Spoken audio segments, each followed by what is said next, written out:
Hello students, চলে এসেছি তোমাদের সামনে আমার আজকে নতুন ভিডিও নিয়ে। আমার আজকের ভিডিওর বিষয় বিশিষ্ট নাট্যকার বিজন ভট্টাচার্য রচিত নাটক আগুন। তোমরা যারা ওয়েস্ট বেঙ্গল বোর্ডের ক্লাস 9-এর ছাত্রছাত্রী আছো, তোমাদের সেকেন্ড সেমিস্টারে এই নাটকটি পাঠ্য বিষয়ের অন্তর্ভুক্ত হয়েছে বাংলার ক্ষেত্রে। আজকে আমরা এই ভিডিওতে বিজন ভট্টাচার্য সম্পর্কে সংক্ষিপ্ত কিছু বিষয় যেমন আলোচনা করব, সেই সঙ্গে আগুন নাটকটির বিষয়বস্তু, আগুন নাটকটি সম্পর্কে কিছু তথ্য, আগুন নাটকটির নামকরণ সমস্ত বিষয় নিয়ে তোমাদের সঙ্গে আলোচনা করব। তাহলে চলো শুরু করি আমাদের আজকের বিষয় বিজন ভট্টাচার্য রচিত নাটক আগুন। প্রথমেই আমরা আসবো নাট্যকার বিজন ভট্টাচার্য সম্পর্কে কিছু বিষয় নিয়ে। 1906 খ্রিস্টাব্দে পূর্ব বাংলার ফরিদপুরে বিজন ভট্টাচার্য জন্মগ্রহণ করেছিলেন। বাবা কর্মসূত্রে বিভিন্ন জায়গায় ঘোরাঘুরি করতেন এবং সেই সূত্রে তিনিও বাবার সঙ্গে বিভিন্ন অঞ্চলে, বাংলার বিভিন্ন স্থানে ঘোরাঘুরি করেছেন, বিভিন্ন অঞ্চলে থেকেছেন দীর্ঘ সময়ের জন্য, এবং ঠিক সেই কারণে বাংলার বিভিন্ন আঞ্চলিক ভাষায় তিনি হয়ে উঠেছিলেন অত্যন্ত দক্ষ। পরবর্তীকালে তার বিভিন্ন নাটকে আমরা বিভিন্ন গ্রাম সাইডের যে ভাষা, আঞ্চলিক ভাষা, বিভিন্ন শহুরে আঞ্চলিক ভাষা, বিভিন্ন রকমের ভাষা, আমরা ভাষার যে তারতম্য সেগুলোও কিন্তু তার নাটকের মধ্যে বৈশিষ্ট্য হিসাবে লক্ষ্য করব। এই নাট্যকার বিজন ভট্টাচার্য কলকাতার আশুতোষ কলেজ এবং রিপন কলেজে পড়াশোনা করেছেন, কিন্তু একসময় তিনি ভারতীয় কমিউনিস্ট পার্টিতে যোগদান করেছিলেন, সেটা 1942 খ্রিস্টাব্দে। তার আগে জাতীয় আন্দোলনে যোগদান করার জন্য তিনি এই শিক্ষায় তাকে ছেদ টানতে হয়েছিল। যাই হোক, ভারত ছাড়ো আন্দোলনেও কিন্তু তিনি সক্রিয় ভূমিকা গ্রহণ করেছিলেন। ভারতীয় কমিউনিস্ট পার্টিতে যোগদানের পরবর্তীকালে 1943 খ্রিস্টাব্দে তিনি তার প্রথম নাটক আগুন রচনা করেছেন, যে আগুন নাটকটা আমাদের আজকের পাঠ্য বিষয়বস্তু। এই আগুন নাটকটি প্রথম অরণি নামক পত্রিকায় প্রকাশিত হয়েছিল। পরবর্তীকালে বিজন ভট্টাচার্যের যে নাট্যগ্রন্থ সংকলিত হয়, সেই গ্রন্থে এই নাটকটা সেখানে সংকলিত করা হয়েছে। আর এই বিজন ভট্টাচার্য প্রথম যে আগুন নাটকটা রচনা করলেন, সেটা নাট্যভারতীতে প্রথম অভিনীত হয়েছিল। এছাড়াও কিন্তু এই নাটকের আর একটা গুরুত্ব আছে, কারণ ভারতীয় গণনাট্য সংঘের পথ চলা শুরু হয়েছিল এই আগুন নাটকের অভিনয়ের মধ্যে দিয়ে। বিজন ভট্টাচার্য নিজে তার এই নাটকটা লিখেছিলেন। তাছাড়া পরবর্তীকালে ভারতীয় গণনাট্য সংঘে তিনি যখন একজন সদস্য, সেই সময় সেই ভারতীয় গণনাট্য সংঘে তারই লেখা নবান্ন নাটকে তিনি প্রথম অভিনয় শুরু করেছিলেন। এই নবান্ন নাটকটি বিজন ভট্টাচার্যের অন্যান্য সমস্ত নাটকের থেকে শ্রেষ্ঠ নাটক হিসাবে পরিগণিত হয় এবং অত্যন্ত জনপ্রিয় হয়। মন্বন্তরের এক ভয়াবহ চিত্র আমরা এই নবান্ন নাটকে দেখতে পাই। আজকে আমরা যে নাটকটা আলোচনা করব আগুন, সেই নাটকের মধ্যেও কিন্তু আমরা নবান্ন নাটকের কিছু ছায়া লক্ষ্য করব, সে কথায় আমরা পরে আসছি। এই বিজন ভট্টাচার্যের অন্যান্য যে উল্লেখযোগ্য নাটক, তার মধ্যে আছে দেবী গর্জন, জীবন কন্যা, জবানবন্দি, এছাড়া নবান্ন তো বললামই। এই বিজন ভট্টাচার্য শুধু যে নাট্যকার এবং নাটকের একজন শিল্পী, অভিনেতা হিসাবে ছিলেন তা কিন্তু নয়, তিনি বিভিন্ন চলচ্চিত্র অভিনয় করেছিলেন।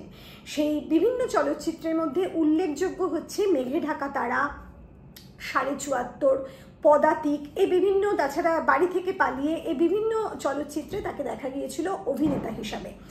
তাছাড়া এই নাট্যকারের আরেকটি বিশেষ পরিচয় আছে, তিনি একসময় ক্যালকাটা থিয়েটার গ্রুপও শুরু করেছিলেন। ক্যালকাটা থিয়েটার গ্রুপ শুরু হয়েছিল বলা যায় এই বিজন ভট্টাচার্যের হাত ধরে। তবে পরবর্তীকালে ক্যালকাটা থিয়েটার গ্রুপে তিনি ক্যালকাটা থিয়েটার গ্রুপ তিনি ছেড়ে দেন এবং তিনি নিজস্ব একটা গ্রুপ তৈরি করেন, যার নাম তিনি রেখেছিলেন কবচ কুণ্ডল। যাই হোক, এই বিশিষ্ট নাট্যকার বিজন ভট্টাচার্য 1978 খ্রিস্টাব্দে কলকাতা শহরে মৃত্যুবরণ করেন। আজকে আমরা এই বিজন ভট্টাচার্যের যে নাটক আগুন নিয়ে আলোচনা করব, সেই আগুন নাটকটা কিন্তু একটি একাঙ্ক নাটক। একাঙ্ক নাটক সম্পর্কে তোমরা নিশ্চয়ই এতদিনে জেনে গেছো, এক অঙ্কের নাটক। নাটকে বিভিন্ন অঙ্ক থাকে, কিন্তু এই আগুন নাটকে শুধুমাত্র একটি অঙ্ক আমরা লক্ষ্য করব। সেই একটি অঙ্কের মধ্যে মোট 5টা দৃশ্য নাট্যকার দেখিয়েছেন, কিন্তু 5টা দৃশ্যের মধ্যে তৎকালীন যে সময়, সেই সময়ের এক অদ্ভুত চিত্র তিনি অঙ্কন করেছেন। এই আগুন নাটকের মূল যে বিষয়, সেটা হচ্ছে 1942-43 সালে যে মন্বন্তর হয়েছিল, তার পরবর্তীকালে বা সেই সময় থেকে আমাদের বাংলা জুড়ে একটা খাদ্যাভাব বা জিনিসপত্রের কৃত্রিম অভাব তৈরি করেছিল অসাধু বিভিন্ন ব্যবসায়ীরা এবং তৎকালীন প্রশাসন বা শাসক দল। এই যে অভাব, কৃত্রিম অভাব, তার ফলে ক্ষতিগ্রস্ত হয়েছিল বা বিপদে পড়েছিল একেবারে বাংলার সাধারণ মানুষ, নিম্নবিত্ত থেকে বিভিন্ন মধ্যবিত্ত পরিবার পর্যন্ত। যারা একেবারে শাসকের দলের উচ্চতর পদে অবস্থিত, তাদের কথা আলাদা, এবং বিভিন্ন অসাধু ব্যবসায়ী, তাদের কথাও আলাদা। আরেক দলও সুবিধা ভোগ করেছিল, যারা এই যে প্রশাসন ছিল, সেই সময়ের যে শাসক দল ছিল, সেই শাসকের, অর্থাৎ আমরা ব্রিটিশ সরকারের কথাই বলবো, সেই সময় সেই শাসকের মোসাহেবি করতো একদল মানুষ। মোসাহেব শব্দটার সাথে তোমরা নিশ্চয়ই পরিচিত আছো। মোসাহেব মানে একদল মানুষ যারা সাহেবের তাবেদারি করতো, তাদের হ্যাঁতে হ্যাঁ, তাদের নাতে না মেলাতো। এই ধরনের মানুষরাও কিন্তু সুবিধা পেয়েছিল, কিন্তু বিশেষভাবে ক্ষতিগ্রস্ত হয়েছিল, বিপদগ্রস্ত হয়েছিল, তাদের পরিবারে ভাঙন দেখা গিয়েছিল। তারা হচ্ছে নিম্নবিত্ত এবং মধ্যবিত্ত পরিবারের মূলত সাধারণ মানুষেরা।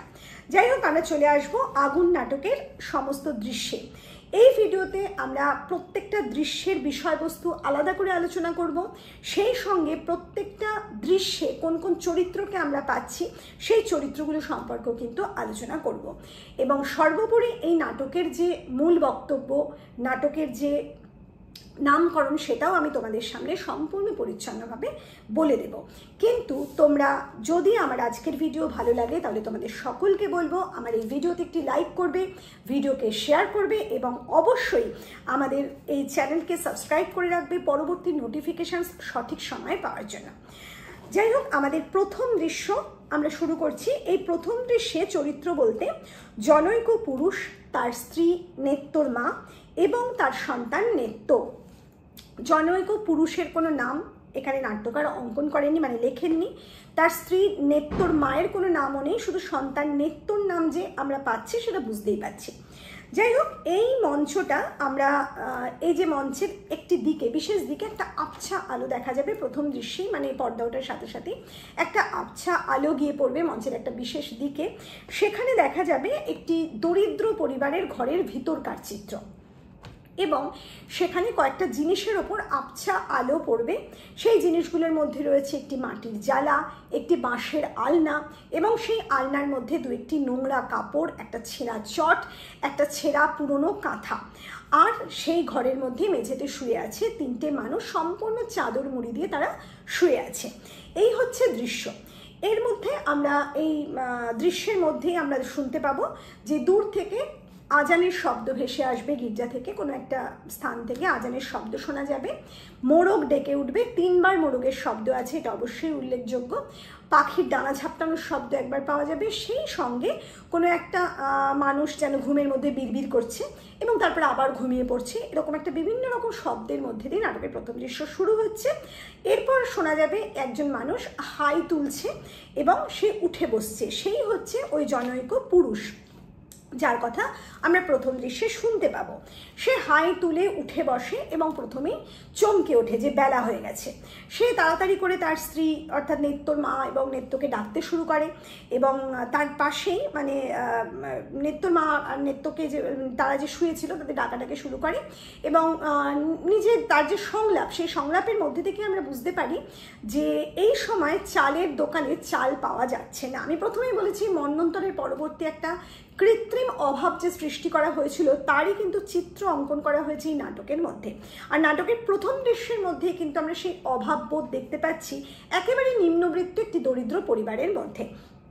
প্রথম পুরুষ তার সংলাপের মধ্যে দিয়ে বলছে যে প্রতিদিন লাইন দিচ্ছে সকাল থেকে, মানে একেবারে ভোরবেলা মানুষ লাইন দিচ্ছে, হয়তো প্রথম থেকে ভোরবেলা লাইন দিয়ে বেলা 12টায় চাল পাওয়া যাচ্ছে, অথবা দেখা যাচ্ছে কেউ বেলা 12টার সময়ও চাল পাচ্ছে না, দোকানি বলছে চাল শেষ হয়ে গেছে, এরকমই দিন চলছে। সেই জন্য তার স্ত্রী নেত্তর মাকে সে তাড়াতাড়ি ডাকছে এবং নেত্তর মাকে বলছে যে সে যে জিনিসপত্র নিয়ে বাজারে বিক্রি করতে যাবে সেই জিনিসপত্রের উল্লেখ কিন্তু এখানে আছে, তোমরা অবশ্যই খেয়াল করবে। কলমি শাক, দাঁতন কাঠি এবং কলা টলা এমন কিছু উল্লেখ করা হয়েছে। এই সমস্ত জিনিসপত্রগুলো নেত্তর মাকে গুছিয়ে নিয়ে তাড়াতাড়ি বাজারে যাওয়ার জন্য বলছে সে, কারণ ওগুলো বিক্রি করে যে পয়সা সে পাবে সেই পয়সা দিয়ে সে চাল কিনতে দোকানে যাবে এবং দোকানে লাইন দিতে হবে, একথা সে বলছে। সেই সঙ্গে সে বলছে যে কুরনের মা কালকে 12টা অবধি লাইন দিয়েও কিন্তু শেষ পর্যন্ত খালি হাতে ফিরে এসেছিল। এই যে একটা চিত্র আমরা প্রথম দৃশ্যের মধ্যে দেখতে পাচ্ছি, তাতে পরিষ্কার বুঝতে পারছি কোন পরিবেশ, কোন সময়, কোন পরিপ্রেক্ষিতে নাটকটি রচিত হয়েছিল। যাই হোক, এরপরে সে বিরক্ত হয়ে যাবে, কারণ নেত্তর মা কেউ উঠছে না ঘুম থেকে, তখন সে ধুত্তর বলে নিজেই ঘর থেকে বেরিয়ে যাবে এবং ওই দৃশ্যে আমরা দেখতে পাবো ওই যে নেত্তর মা ধরফর করে উঠে বসবে এবং উঠে বসে তাড়াতাড়ি নেত্তকে ঠেলে তুলবে, আর নেত্ত বিরক্ত ভরে উঠে বলবে যে এই এক হয়েছে প্রত্যেক দিন লাইন, যার জন্য প্রতিদিন ভোরবেলা উঠতে হয়। নেত্তর মা নেত্তকে আশ্বাস দেবে যে দুপুরবেলা সে যেন ঘুমিয়ে নেয়। এভাবে তাড়াতাড়ি করে উঠে নেত্তকে তাড়াতাড়ি নেত্তর মা সমস্ত জিনিসপত্রগুলো মানে বিক্রি করবে যে জিনিসপত্রগুলোর কথা বললাম সেগুলো তাড়াতাড়ি গুছিয়ে নিয়ে নেত্তর হাত ধরে টেনে বেরিয়ে যায়।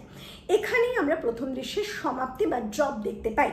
একটা দৃশ্য শেষ হলে আমরা দেখতে পাই আর একটা দৃশ্য, কিন্তু এই দৃশ্যের মধ্যে দিয়ে প্রথমেই বললাম যে চিত্রটা তোমরা দেখতে পেলে সেটা সেই মন্বন্তরের সময়কার সেই অভাবের চিত্র, সেই কৃত্রিম যে চাল ডাল বা অন্যান্য দ্রব্যাদির অভাব, সেই অভাবের একটা চিত্র।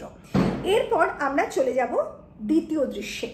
দ্বিতীয় দৃশ্যের চরিত্র হচ্ছে কৃষাণ, অর্থাৎ একজন কৃষক এবং তার স্ত্রী, অর্থাৎ মানে ওই কৃষকের স্ত্রী। কিন্তু এই দ্বিতীয় দৃশ্যে শুধুমাত্র কৃষাণের সংলাপই আমরা শুনতে পাবো, কৃষাণের স্ত্রীর কোনো সংলাপ কিন্তু নেই, শুধুমাত্র সে দাঁড়িয়ে আছে, এটাই আমরা লক্ষ্য করব। আর চরিত্র বলতেও এই কৃষাণ এবং কৃষাণের স্ত্রী, আর কেউ নেই।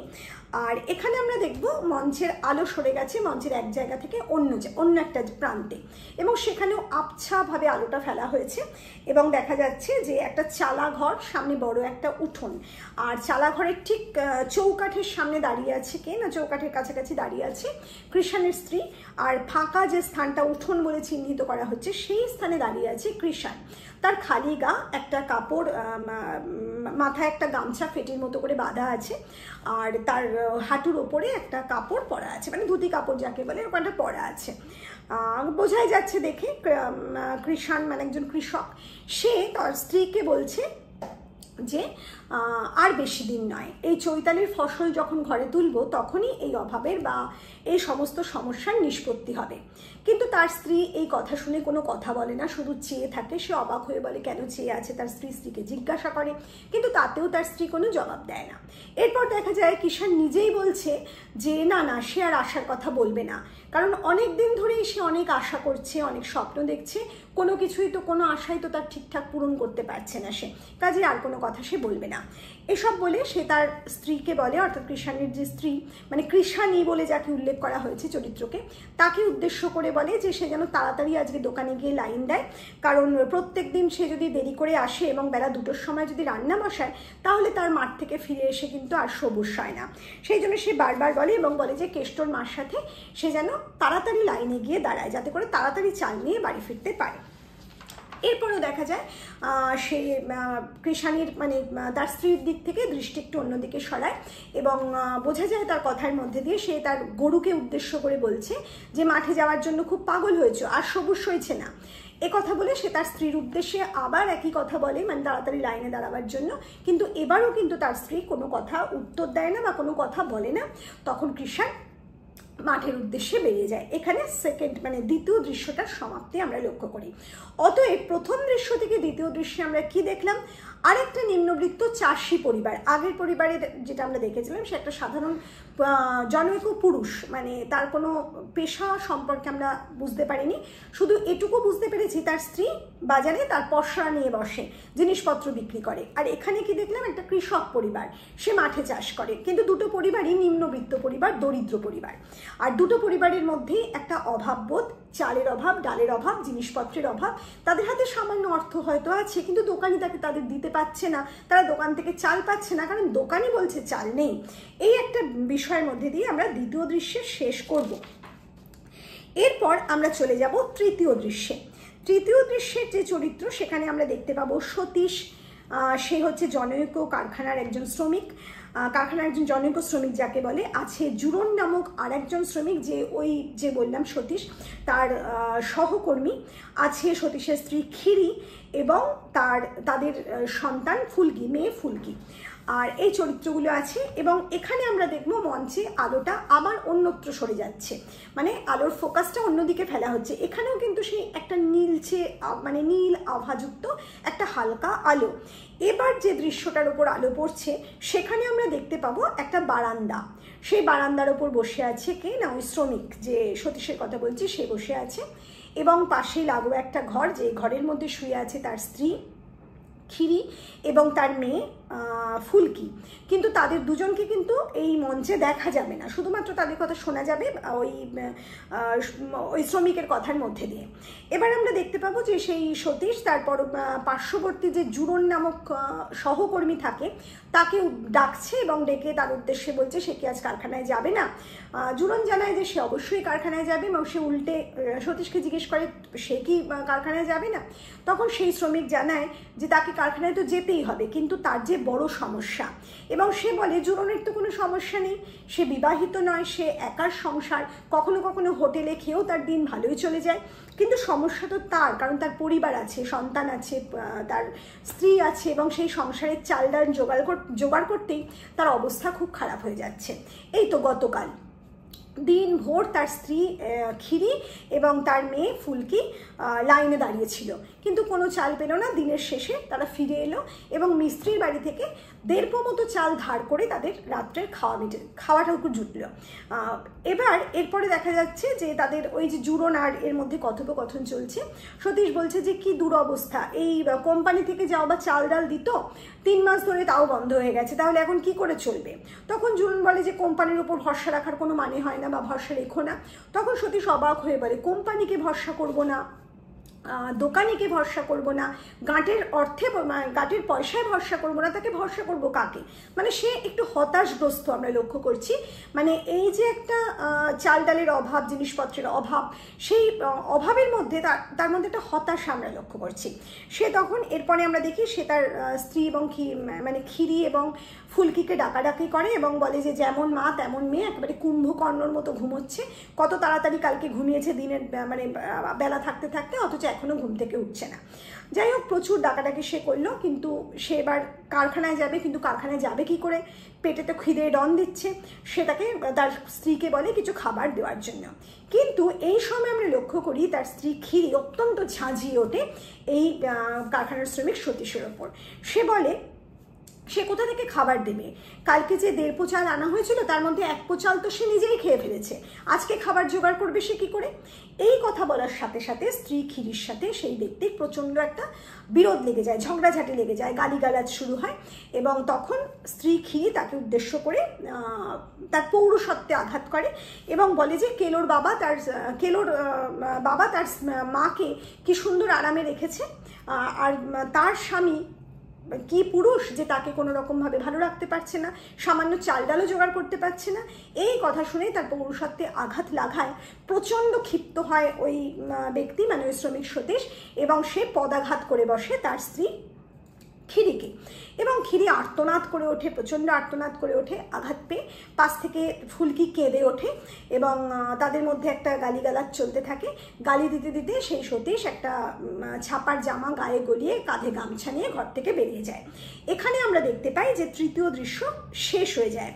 অতএব এই দৃশ্যে আমরা দেখতে পাচ্ছি যে অভাবের মধ্যে, শুধুমাত্র অভাবের জ্বালায়, মানে জিনিসপত্র নেই, খাদ্যদ্রব্য নেই, চাল নেই, ডাল নেই, পেটে খিদে প্রচণ্ড, সেই খিদের জ্বালায় মানুষের পরিবারের মধ্যে ভাঙন ধরছে, এক পরিবারের মধ্যে ভাঙন ধরছে, অথচ তার পাশাপাশি আমরা দেখছি অর্থ বৈষম্যের একটা চিত্র।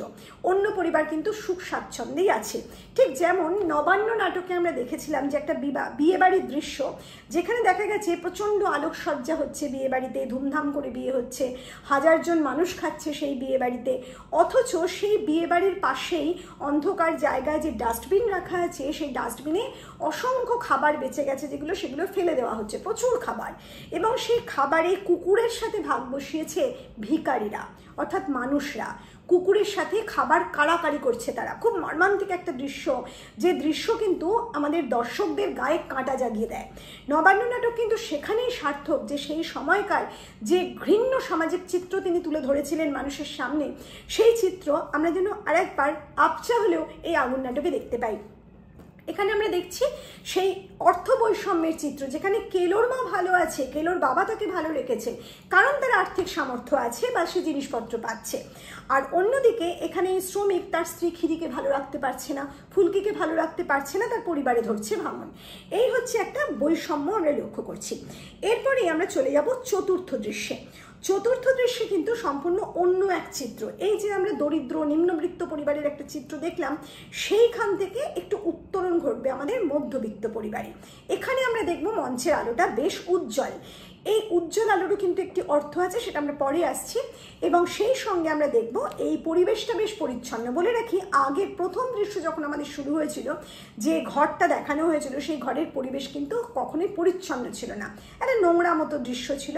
অন্যান্য জায়গায় আমরা দারিদ্র্যের ছাপ দেখেছি, কিন্তু মধ্যবিত্ত যে পরিবারটার অন্তঃপুরের দৃশ্য এই চতুর্থ দৃশ্যে তুলে ধরছেন নাট্যকার, সেখানে কিন্তু আমরা খুব একটা মানে অভাবের ছাপ যাকে বলে সেটা খুব একটা দেখতে পাচ্ছি না। সেই দৃশ্যে আছেন দুজন চরিত্র, হরে কৃষ্ণ, যিনি অফিসে কর্মরত একজন মানুষ, সরকারি অফিসের বাবু যাকে বলে, এবং তার স্ত্রী মনোরমা। এবং তাদের কথোপকথনের মধ্যে দিয়ে বেশ কিছু বিষয় আমাদের সামনে উঠে আসে। হরে কৃষ্ণ বলছে কি, যে চারদিকে নেই নেই, এখানে একটা সংলাপ আছে হরে কৃষ্ণর মানে উক্তিতে আমরা দেখতে পাবো, চা নেই, চিনি নেই, চাল নেই, চারিদিকে শুধু নেই নেই। এই যে সংলাপটা, এখানেও কিন্তু নবান্ন নাটকের একটা ছায়া আমরা লক্ষ্য করি। নবান্ন নাটকে বিয়েবাড়ির এক কর্তা কিন্তু ঠিক এরকমই কথা বলেছিল, যে চারিদিকে নেইয়ের রাজ্য, হাত উল্টিয়ে বসে আছে দোকানিরা। অর্থাৎ এখানে যে নেইয়ের কথা হরে কৃষ্ণ বলছে তার স্ত্রী মনোরমার উদ্দেশ্যে, সেই নেই কিন্তু সেই মধ্যবিত্ত পরিবারের নেইয়ের কথা নয়। এই নেই হচ্ছে দোকানে বাজারে নেইয়ের কথা। মানে দোকানদাররা হাত উল্টিয়ে বসে আছে, তাদের কাছে কোনো খাদ্য সামগ্রী নেই, জিনিসপত্র নেই, তারা বিক্রি করবে কি করে। ওই যে প্রথমেই বলেছিলাম যে একটা কৃত্রিম অভাব সৃষ্টি করেছিল তৎকালীন কালোবাজারি বা অসাধু ব্যবসায়ীরা তৎকালীন শাসকদের সাথে হাতে হাত মিলিয়ে, সেই দৃশ্যই কিন্তু এই মধ্যবিত্ত সমাজের যে মধ্যবিত্ত ঘরের দিকে আমাদের অঙ্গুলি নির্দেশ করছেন নাট্যকার, তার মধ্যে আমরা লক্ষ্য করছি। এই যে ভদ্রলোক হরে কৃষ্ণ, তার কাছে সামান্য মানে প্রয়োজনীয় অর্থ আছে, সে চাল ডাল কিনতে পারে, কিন্তু দোকানিরা হাত উল্টিয়ে বসে আছে, দোকানে চাল নেই, ডাল নেই, বলছে শুধু আছে চুলো, তাও বা কয়লা নেই, অর্থাৎ কয়লার অভাব, অর্থাৎ কয়লাটাও নেই, সামগ্রিক মানে কোনো রকম জিনিসপত্রই পাওয়া যাচ্ছে না দোকানে বাজারে। খুব একটা বিরক্তি হরে কৃষ্ণর মধ্যে, এবং তার স্ত্রী তাকে বলছে যে আজকে বোধহয় একটু বেশি করে চাল দেবে, সে কথা বলছে। কিন্তু সে বলছে যে কি আর চাল দেবে, কালকে সারাদিন ধরে দাঁড়িয়ে চাল পাওয়া গেল না, আর আজকে আবার অফিস যেতে হবে, তার মধ্যে লাইন, ওই বিস্তর লাইনে দাঁড়াতে হবে। সে অত্যন্ত বিরক্ত হয়ে গেছে, কিন্তু তাকে আনতেও হবে, কিছু করার নেই। এই সময় আমরা তার মধ্যে একটা আলোচনা, মানে মনোরমাকে সে বলছে যে সে তার অফিসে বাবুদের নামে সস্তায় চাল ডাল আসে, কিন্তু বাবুরা সেই চাল ডাল পায় না। সেই চাল ডাল সেই অফিসের ম্যানেজার এবং মোসাহেবরা চড়া দামে অসাধু ব্যবসায়ীদের কাছে বিক্রি করে দেয়। যারা গুদামজাত করে রাখবে, একথা অবশ্য নাটকে নেই, যেটা অর্থ এই যে তারা গুদামজাত করে রাখবে এবং নির্দিষ্ট সময়ে যখন প্রচণ্ড আকাল, প্রচণ্ড চাহিদা, মানুষকে খেতেই হবে, সেই সময় এই জিনিসপত্রগুলো বের করবে, আর যাদের হাতে সামান্য অর্থ আছে তারা ওই চড়া দামে জিনিসপত্রগুলো কিনবে, যার ফলে অসাধু ব্যবসায়ীরা প্রচণ্ড মুনাফা লাভ করবে। এই কথাই যেন হরেকৃষ্ণ তার স্ত্রী মনোরমাকে উদ্দেশ্য করে বলল। সে এরপরে দেখা যাচ্ছে হরেকৃষ্ণর সংলাপের মধ্যে সে বলছে রক্ষকে ভক্ষক।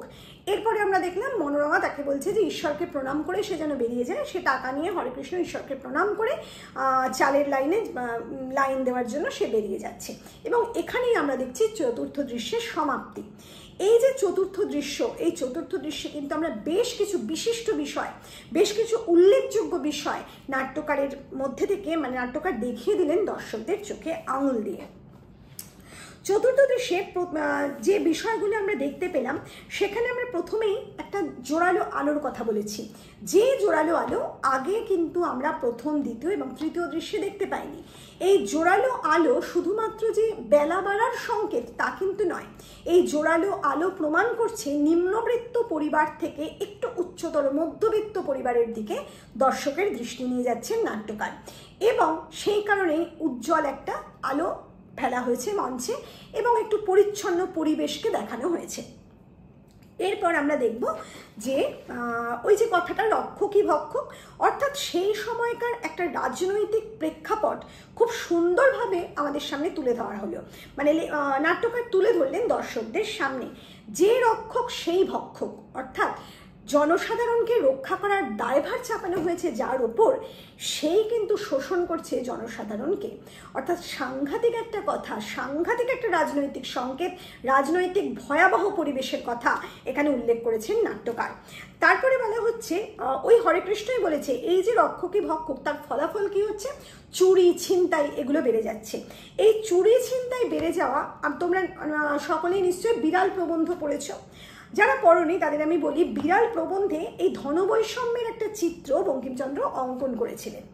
এবং বিড়াল মাছ চুরি করে, বিড়াল খাদ্য চুরি করে। সেখানে বঙ্কিমচন্দ্র চট্টোপাধ্যায় বলছেন যে গৃহস্থ দেয় না বলেই সে চুরি করতে বাধ্য হয়। গৃহস্থ যদি তাকে দিত, ভাগ করে খেত, তাহলে কিন্তু সে চুরি করতে না। গৃহস্থ ফেলে দেয়, নষ্ট করে, তবু তাকে দেয় না। এক্ষেত্রেও কিন্তু বিষয়টা অনেকটা তাই। শাসক দল বা অসাধু ব্যবসায়ীরা তারা যদি এভাবে উচ্চ মানে দামে, খুব সাংঘাতিক দামে দ্রব্য সামগ্রী বিক্রি না করে কম দামে সাধারণ মানুষের মধ্যে সেই দ্রব্য সামগ্রী বিক্রি করতো, তাহলে প্রত্যেকে সমানভাবে জিনিসপত্রগুলো পেত, তাহলে চুরি ছিনতাই বা কিনে খাওয়ার যে প্রবণতা সেগুলো তৈরি হতো না। কাজে সেই সময়কার যে চুরি ছিনতাইয়ের সামাজিক পরিবেশ, সেই পরিবেশের চিত্র, সেই পরিবেশ গড়ে ওঠার কারণটাও কিন্তু নাট্যকার আমাদের চোখে আঙুল দিয়ে দেখিয়ে দিলেন। এরপরে যেটা আরেকটা জিনিস লক্ষণীয়, সেটা হলো সেই সময়ের সামাজিক পরিবেশে নিম্নবিত্ত পরিবার বা মধ্যবিত্ত পরিবার কিন্তু সর্বশেষ অবলম্বন গ্রহণ করেছিল ঈশ্বরে। সেই কারণেই মনোরমা আমরা দেখলাম হরেকৃষ্ণকে বলেছে ঈশ্বরকে প্রণাম করে যেতে, যদি রক্ষা করে তিনিই করবেন। অতএব সর্বশেষ অবলম্বন বা আশ্রয় যদি কেউ থাকে তিনি হচ্ছেন ঈশ্বর। এরপরে আমরা দেখব সে চলে যায়, যাই হোক ওখানে চতুর্থ দৃশ্যের সমাপ্তি। এরপরে আমরা চলে আসব এই নাটকের পঞ্চম বা শেষ দৃশ্যে। সেই দৃশ্যটা কিন্তু একেবারে মঞ্চ জুড়ে একটা দৃশ্য, এবং সেখানে সমস্ত মঞ্চের সমস্ত জায়গার সমান আলো, এবং মঞ্চের মধ্যে দেখা যাচ্ছে একটা হট্টগোলের পরিবেশ। একটা লাইন চলে গেছে মঞ্চের মধ্যে দিয়ে, এবং সেটা একটা দোকানের সামনে গিয়ে শেষ হয়েছে। এই যে প্রথম, দ্বিতীয় এবং তৃতীয় দৃশ্যে চালের লাইনের প্রসঙ্গ আমরা বারবার শুনলাম, যে লাইনে সকাল থেকে 12টা পর্যন্ত দাঁড়িয়ে চাল পাওয়া যায় অথবা তাও পাওয়া যায় না, সেই লাইনের দৃশ্য কিন্তু উঠে এলো পঞ্চম দৃশ্যে। উঠে এলো সেই চালের দোকান বা রেশন ঘর, যেখানে চাল বিক্রি হয় বা চাল কিনতে যায় সাধারণ মানুষ। এবার আমরা দেখতে পাচ্ছি এই চরিত্রের মধ্যে বেশ কিছু চরিত্র, মানে যে চরিত্রগুলো আছে একটু বেশি সংখ্যক চরিত্র। প্রথম, দ্বিতীয়, তৃতীয় দৃশ্যটা একটু ছোট ছিল, তুলনায় পঞ্চম দৃশ্যটা একটু বড়। পঞ্চম দৃশ্যের চরিত্রের সংখ্যাও একটু বেশি। এখানে আছেন কি না, হরেকৃষ্ণ প্রথম, দ্বিতীয়, তৃতীয় এবং চতুর্থ পুরুষ, আছে ওড়িয়া, আছে মুসলমান ব্যক্তি, আছে একজন যুবক, জনৈক যুবক, আছে একজন সিভিক গার্ড অর্থাৎ সরকারের কর্মচারী, আছে একজন দোকানি। যাই হোক, এই যে সমস্ত মঞ্চের মধ্যে একটা লাইন দেখা যাচ্ছে, আমরা এখানে দেখব হরেকৃষ্ণের কথার মধ্যে দিয়ে বা সংলাপের মধ্যে দিয়ে এই দৃশ্যটা শুরু হবে। এখানে আমরা দেখছি হরেকৃষ্ণ ওই লাইনের ব্যক্তিদের উদ্দেশ্যে বলছে যে তার কাছে খবর আছে যে লক্ষ লক্ষ মন চাল ঢুকেছে উড়িষ্যা থেকে বাংলায়। এখন প্রশ্ন হলো সেই চাল গেল কোথায়? তখন ওই লাইনে থাকা প্রথম যে পুরুষ, সে একজন ওড়িয়া ব্যক্তি, মানে উড়িষ্যা থেকে আগত এক ব্যক্তিকে উদ্দেশ্য করে বলছে ও জানে, ওর কাছে জিজ্ঞেস করুন। ওড়িয়া তো সাধারণ একজন মানুষ, সে তার রাজ্য থেকে এসেই বাংলায় বসবাস করছে, সে এত খবর জানবে কি করে? সে তার ভাষায় উত্তর দেয়, সে সব বুঝতে পারছে না, সে জানে না, কাজেই উত্তরটা পাওয়া যায় না।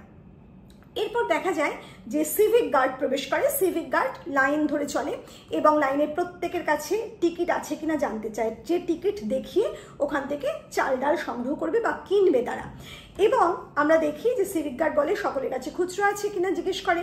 তখন দেখা যায় যে সেই সময় দেখা যায় যে দ্বিতীয় যে পুরুষ, সে বলছে তার কাছে খুচরো নেই।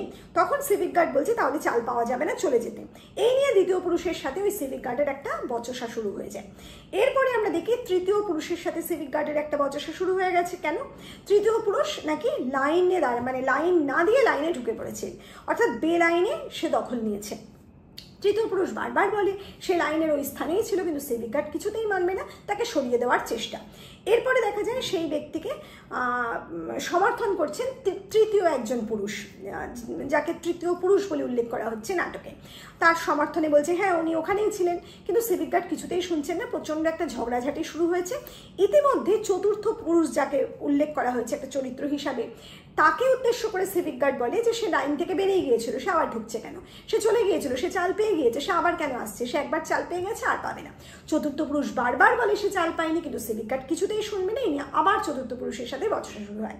একজন মুসলমান ব্যক্তি লাইনে ছিলেন, তিনি সমর্থন করেন চতুর্থ পুরুষকে, কিন্তু গার্ড কিছুতেই শুনবে না। এই যে বচসা চলছে তার মধ্যে আমরা লক্ষ্য করি এই গার্ড ওই চতুর্থ পুরুষকে উদ্দেশ্য করে বলে ভাগ ভাগ। এই যে ভাগ ভাগ, তুচ্ছ তাচ্ছিল্য একটা কথা, এটাই অপমানিত হয় চতুর্থ পুরুষ। সে বলে কুকুর নাকি, মানে আমি কি কুকুর যে তুমি আমাকে ভাগ ভাগ বলছো? সিভিক গার্ড একটু ব্যঙ্গোক্তি করে, সে ব্যঙ্গ করে বলে মানুষ নাকি, মানে তার এই যে ব্যঙ্গ, সেই ব্যঙ্গর মধ্যে আরও রেগে যায় সেই চতুর্থ পুরুষ। সে তখন অত্যন্ত রেগে গিয়ে ওই সিভিক গার্ডকে জানোয়ার সম্বোধন করে, অর্থাৎ জানোয়ার বলে গালাগাল করে। সিভিক গার্ডও রেগে যায়, সে ঘুষি বাগিয়ে আসে চতুর্থ পুরুষের দিকে। তখন চতুর্থ পুরুষও কিন্তু কিছুতেই ছেড়ে দেবার পাত্র নয়। তার মধ্যে দেখা যায় উত্তেজনা, তার মধ্যে দেখা যায় প্রতিবাদ। সে তখন জাপটে ধরে সিভিক গার্ডকে, লাইনের মধ্যে লাইন ছত্রভঙ্গ হয়ে যায়, প্রচণ্ড একটা হট্টগোল শুরু হয়ে যায়, মার মার শব্দ ওঠে, মার শালাকে, মার মেরে ফেল, জুতিয়ে মুখ ভেঙে দেয়, এরকম নানান রকম শব্দ ভেসে আসে জনতার মধ্যে থেকে। অর্থাৎ গার্ডের বিরুদ্ধে সবাই একত্রিত হয়েছে, সব লাইনের যে মানুষগুলো আছে তারা সবাই একত্রে গার্ডকে আক্রমণ করছে। এরই মধ্যে হঠাৎ শোনা যায় কেউ চিৎকার করছে পুলিশ পুলিশ বলে। তারপরে লাইনটা আবার আস্তে আস্তে ঠিকঠাক হতে থাকে এবং একজন যুবক চিৎকার করতে থাকেন আগুন আগুন। তখন সবাই একত্রে বলতে থাকে কোথায় আগুন, কিসের আগুন? হরে কৃষ্ণ বলে, অন্যান্য মানুষেরাও বলে, কিন্তু সেই যুবক বলে আগুন লেগেছে আমাদের সকলের পেটে। সেই আগুন খিদের আগুন, সেই আগুন অভাবের আগুন, মানে প্রয়োজনের আগুন। এই যে কথা, এই কথা শুনে সেই সিভিক গার্ড আবার ব্যঙ্গ করে, মানে বক্তৃতা হচ্ছে বলে তাকে একটা তুচ্ছ তাচ্ছিল্য করে সেই সিভিক গার্ড দোকানের দিকে চলে যায়। এরপরে আমাদের দর্শকদের দৃষ্টি নিয়ে যাওয়া হয় দোকানের দিকে। দোকানের ঝাঁপ খুলতে থাকে একজন ব্যক্তি, নাদুস নুদুস একজন ব্যক্তি, এবং তার ফতুয়ার নিচ থেকে তার একদম নাদুস নুদুস যে ভুঁড়িটা সেটা সুন্দরভাবে দেখা যাচ্ছে। সেই ব্যক্তি দোকান থেকে বেরিয়ে আসে, গঙ্গা জল ছেটাতে থাকে দোকানের সামনে, আর দোকানের দরজায় লেখা আছে খুচরো, মানে খুচরো পাওয়া যাবে না, খুচরো দেওয়া হবে না, এরকম একটা খুচরো নিয়ে আসতে হবে, অর্থাৎ এরকম একটা বিষয়। আর দোকানের সামনে, দোকানের ভেতরে সামনেই ক্যাশ বাক্স, ক্যাশ বাক্সের ওপর রাখা রয়েছে ধুনুচি। এবং সেই ব্যক্তি, মানে ওই যে ব্যক্তি নাদুস নুদুস যে ব্যক্তির কথা বলা হচ্ছে, দোকানি যে আর কি, সে সিদ্ধিদাতা গণেশকে প্রণাম করে ধূপ দেখিয়ে তার গদিতে এসে বসে। এরপর দেখা যায় এক একজন করে ব্যক্তি আসে, এগিয়ে আসে, চাল কেনে, তার প্রয়োজনীয় দ্রব্য সামগ্রী কেনে এবং বেরিয়ে যাচ্ছে আস্তে আস্তে। এই সময় দোকানিও হয়তো ওই হট্টগোলের বিষয়টা দেখেছিল, সে তখন একটু ইঙ্গিতপূর্ণ কথা কিন্তু বলে। সে কি বলেছে? সে বলছে, সেই সময় একটা কথা বলে, লুঙ্গি টিকি পৈতে টুপি সব এক হয়ে গেছে, এবার আমাদের ব্যবসা উঠলো বলে। এই যে কথাটা বলে, সেই কথাকে সমর্থন করে ওই ওড়িয়া ব্যক্তি। সে তখন চাল পেয়ে গেছে, সে চলে যাচ্ছে। সে হাসতে হাসতে বলে যে চাল তো সকলের দরকার, যে হিন্দু তার চালের দরকার, সে চাল খাবে, যে মুসলমান সে খাবে, যে সাহেব সেও খাবে, সে হয়তো পাউরুটি বানিয়ে খাবে, কিন্তু চাল প্রত্যেকের দরকার, কাজেই মিলন্ত হবে, এরকম একটা বিষয়ের ইঙ্গিত দিয়ে সে ওখান থেকে চলে যায়। তখন দোকানি একটা প্রবাদ, প্রচলিত প্রবাদের উল্লেখ করে কি, হাতি যখন নোদায় পড়ে চামচিকে তাই লাথি মারে। এই প্রবাদটা সম্পর্কে তোমরা নিশ্চয়ই অনেকেই জানো।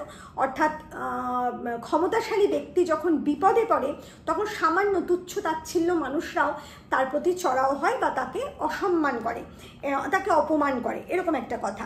যাই হোক, এই কথাটা যখনই সে বলে সঙ্গে সঙ্গে অন্যান্য হরে কৃষ্ণ তাকে সমর্থন করে, বলে একদম খাঁটি কথা, অন্যান্য মানুষরাও বলে খাঁটি কথা।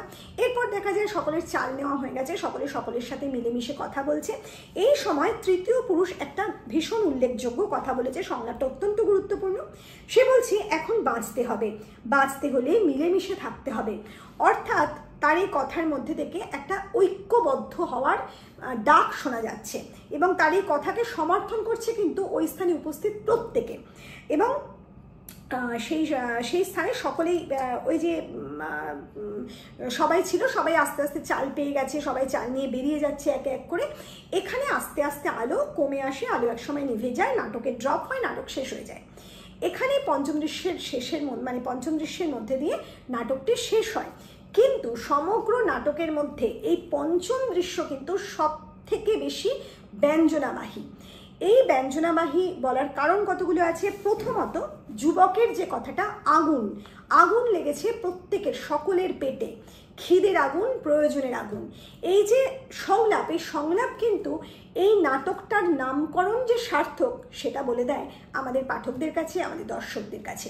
কারণ আমরা প্রথম থেকে শেষ দৃশ্য পর্যন্ত দেখলাম যে সেই খিদের জ্বালার কথা, সেই খাদ্যদ্রব্যের যে চাহিদা এবং সেই চাহিদার জন্য পরিবারের মধ্যে ভাঙন, সমাজের মধ্যে একটা লড়াই ঝামেলা, এই সমস্ত কিছু কিন্তু আমরা লক্ষ্য করছি সমস্ত দৃশ্যের মধ্যে। এবং সেই আগুন, পেটের আগুনই যে মূল কারণ সেটা আমরা কিন্তু পরিষ্কার বুঝতে পারছি। শুধু পেটের আগুন নয়, সমাজের মধ্যে যে আগুন লাগছে, পরিবারের মধ্যে যে আগুন লাগছে, সেটাও কিন্তু ওই একটাই কারণ।